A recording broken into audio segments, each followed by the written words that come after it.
Hello, dear listener. I am grateful you are here with me today. Please subscribe so you can stay close for the next story and tell me in the comments which city or country you are listening from. It always touches my heart to see how far these moments reach. Enjoy the listen. In the trembling dawn of a city drowning in the sorrow of war, a quiet breath moves through the narrow streets of Warsaw, and in that breath lives a woman whose courage does not roar but pulses like a steady flame. Her name is Irena, and she walks the broken alleys with a gaze that sees not ruins, but lives worth saving. As thunder echoes from distant explosions, she feels the weight of a world that has forgotten the softness of mercy, yet she refuses to bend to the cold shadow spreading over her homeland.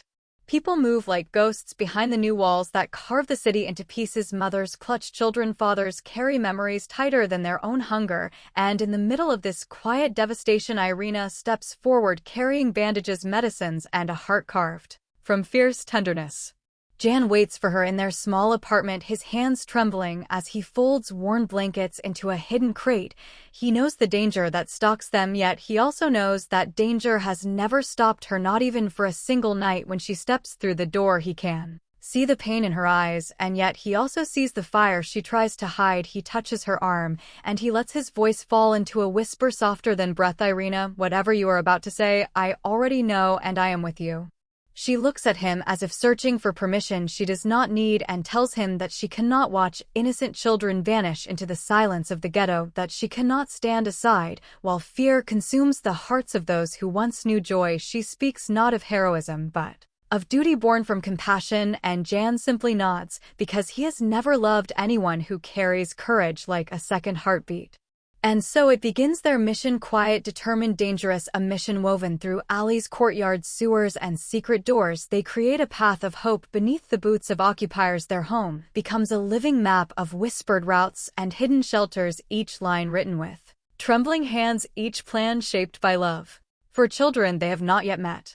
Irena carries a false identity card and a nurse uniform, her face calm, her breath steady. Even when her heart races with fear, she steps into the ghetto again and again, pretending to deliver medicine, pretending to treat illness, pretending to follow rules she has already chosen. To break the moment she sees a child being torn from laughter into despair, she bends down and whispers to mothers whose eyes have lost the color of comfort. She promises them a chance, not a guarantee, but a chance, a small piece of future carved from the jaws of terror. The first child she smuggles out is small enough to fit beneath her coat, his quiet whimpers shaking through the fabric. Jan waits outside with a wooden cart filled with potatoes and dust. He lifts the child gently, his eyes filled with a fragile hope. They walk calmly through the checkpoint, their hearts pounding louder than the wheels of the cart rolling over stone, and when they turn the final corner they exhale, as if returning from the mouth of death. This becomes their rhythm, a rhythm of risk and faith. Irena enters the ghetto, Jan waits for her on the outside, and together they move the children through a chain of brave souls, priests, nurses, orphanages, and families willing to protect a child even if it means their own lives might vanish overnight.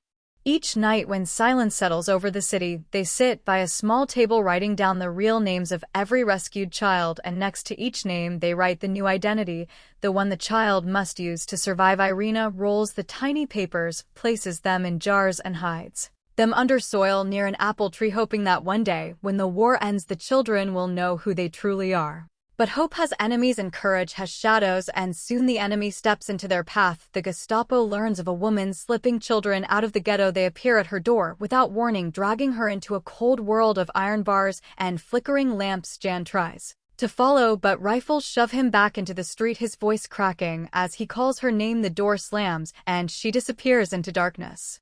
Inside the prison she is beaten until the walls blur into a gray fog, but even as pain climbs her body, she holds her silence like a shield. They ask her for names, for locations, for secrets that could destroy everything she has built. They demand to know who helps her. They demand to know where she hides the lists. She meets every question with a stillness stronger than steel. She chooses pain over betrayal again and again until the interrogators grow tired of the same refusal. When they finally carry her out of the cell, she cannot lift her own head, but she keeps her promise to herself. She tells no one. She protects thousands with her silence and pays for it with torn skin, bruised ribs, and the memory of ringing screams. The Nazis write her execution, order the world around her shrinks to the width of a graveyard path. She is to be shot the next morning, yet fate guided by the invisible hands of those she saved decides otherwise. The underground rescues her with a bribe of forged paper and the courage of a guard who looks away long enough for her to breathe. She limps down a freezing path, believing she has stepped into her final night, when she hears the guard whisper, "Go now, run." She stumbles into the early dawn air, her breath sharp, her legs trembling. But she is alive, alive for the children, alive for Jan, alive for a mission unfinished. She finds him waiting at a hidden safe house, his eyes filling with tears as he gathers her into his arms. He holds her so long she feels the rhythm of his heart, trying to keep hers alive. He whispers, "I thought I lost you," and she whispers, "You will never lose me, not while they still need us." Even on the first day of her freedom, she returns to her work. She refuses to rest, refuses to hide, refuses to waste the life she was given. She moves through the city unseen by the soldiers who have already marked her as dead, and continues saving the children who have become her own family in the shadows of war. When the ghetto finally collapses into dust, the world believes its children are gone forever, but Irena knows better. She goes back to the apple tree where she buried the jars, each slip of paper holding a life, each name holding a future. Jan kneels beside her as they uncover the jars together, lifting them with hands trembling from relief and grief mingled. They promise to reunite every child with their true identity, even if the world tries to forget. After the war, they search through refugee camps, orphanages, and shattered towns, calling out names that once belonged to tiny voices now grown into quiet teenagers who survive the unthinkable. Some families return broken, but breathing. Others never make it back, leaving the children with only the memory of a name and a destiny shaped by those who risked everything to save them.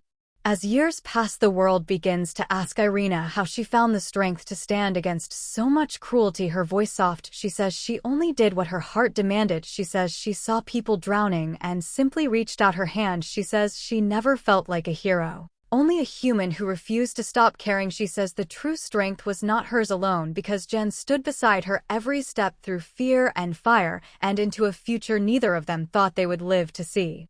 Jan holds her hand in their later years, telling her that her courage carried thousands through darkness. She looks at him with eyes tired from surviving and says, "It was our courage, always ours, never mine alone." He smiles because he knows it is the truth, and together they sit beneath the same sky that once echoed with sirens, now filled with a peace they never expected. They do not ask for statues, they do not ask for praise, they ask only that the world remembers the children and the truth that compassion can bloom even in the deepest soil of suffering. Their story becomes a quiet lesson whispered across generations that two ordinary souls can defy an empire with nothing but a willingness to act. And so their legacy continues, carried by descendants of the children they saved, children who grew into adults, who built families, communities, dreams, entire futures shaped by the courage of a woman and a man who walked into darkness carrying nothing but hope. Because love can move through walls, courage can lift the weight of fear, and two hearts united in purpose can change the fate of countless lives. This is the quiet, unstoppable truth of Irena and Jan, the couple who saved the future one fragile heartbeat at a time.